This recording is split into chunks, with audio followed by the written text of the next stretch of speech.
Have you ever tried watching a child from Generation Alpha do homework? They start. 2 minutes later, they're fidgeting. 3 minutes later, they're asking for a snack. 5 minutes later, they're somehow upside down on the couch. And the easy conclusion is this generation just can't focus. But what if that's not laziness? What if it's not a lack of discipline?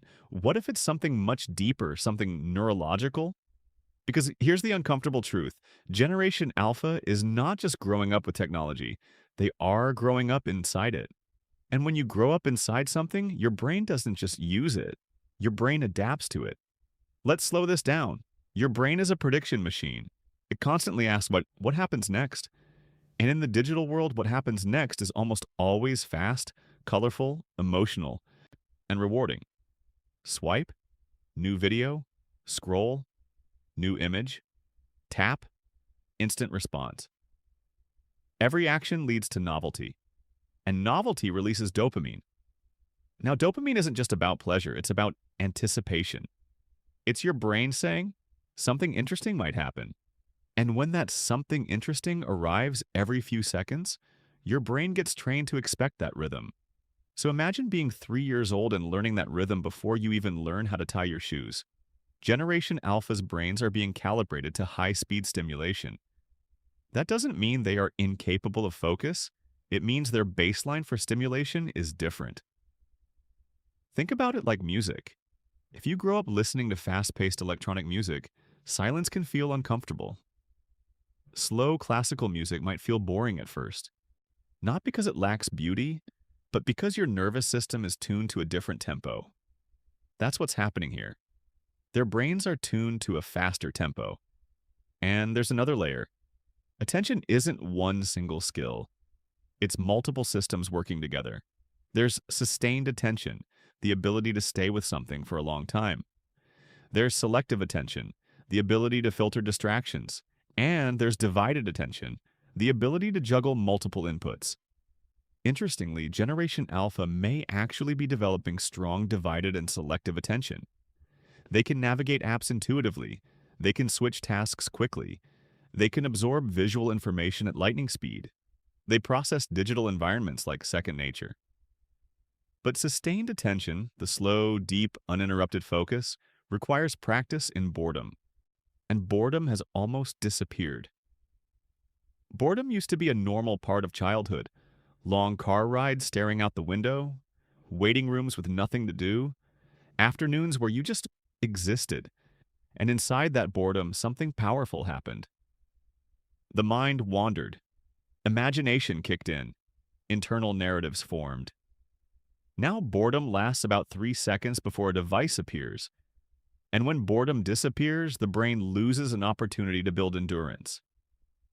But here's where it gets even more complex. Generation Alpha is also growing up in a world of constant global awareness. Climate headlines, economic uncertainty, rapid cultural change. Even if they don't fully understand it, they feel the tension. Children are emotional sponges. When the external world feels unstable, the brain seeks quick regulation, quick comfort, quick distraction.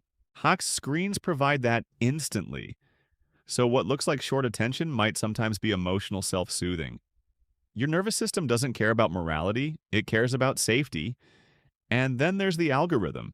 Previous generations had television, but television didn't adjust itself in real time to maximize your engagement.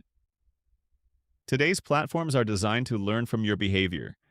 If your eyes linger for half a second longer on something, the system adapts. It feeds you more of it. This means Generation Alpha isn't just exposed to stimulation. They're exposed to personalized stimulation engineered to hold them. It's like growing up in a casino where every machine knows exactly what will keep you playing. So when adults say kids these days can't focus, the more honest question might be, what environment have we placed them in? And let's be humble for a second. How often do you check your phone while watching a movie? How many tabs are open in your brain right now? If adults, whose brains developed in slower eras, struggle with attention, imagine forming your entire neural architecture in this environment. But I don't want this to turn into doom and gloom. Because here's the hopeful truth. Neuroplasticity doesn't end in childhood, it just changes. And young brains are remarkably adaptable. Attention is trainable. Focus is buildable. The same brain that adapts to rapid stimulation can also adapt to depth. It's not about removing technology, that's unrealistic. It's about balance. Imagine a child who codes and scrolls and creates digital art, but also reads long-form stories, builds something with their hands, and spends hours in unstructured play. That brain becomes flexible. It learns speed and depth. The problem isn't technology itself, it's the absence of counterbalance. We often talk about short attention span like it's a personality flaw, but attention is a muscle, and muscles strengthen based on how they're used. If you only ever sprint, you become fast but tire quickly. If you train for marathons, you develop endurance. Ideally, you learn both. Generation Alpha has been sprint training since birth. Now here's a question for you. If you grew up with infinite entertainment in your pocket, how would your brain have developed differently? Would you have read as many books? Daydreamed as much? Or would you also have chased novelty? It's easy to judge from the outside, harder to imagine the internal wiring. And there's something beautiful about this generation too. They are visually sophisticated, technologically intuitive, globally aware from an early age. They can communicate across cultures with ease. They adapt to new platforms in days. That cognitive flexibility is powerful.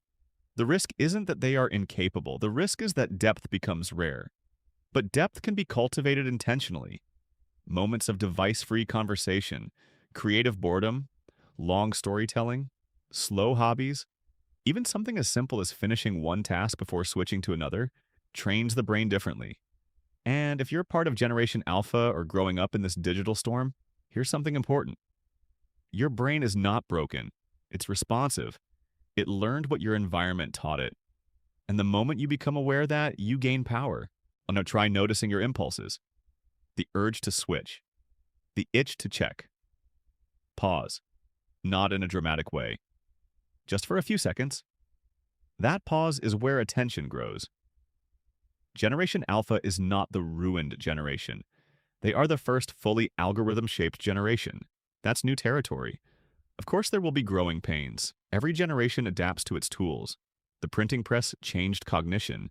Television changed family dynamics. The internet is changing neural rhythms. The real question is not whether technology is rewiring their brains. It is. The real question is, are we teaching them how to steer that rewiring? Because awareness is the difference between being shaped and shaping yourself. And maybe, just maybe, the conversation about Generation Alpha's attention span isn't really about them at all.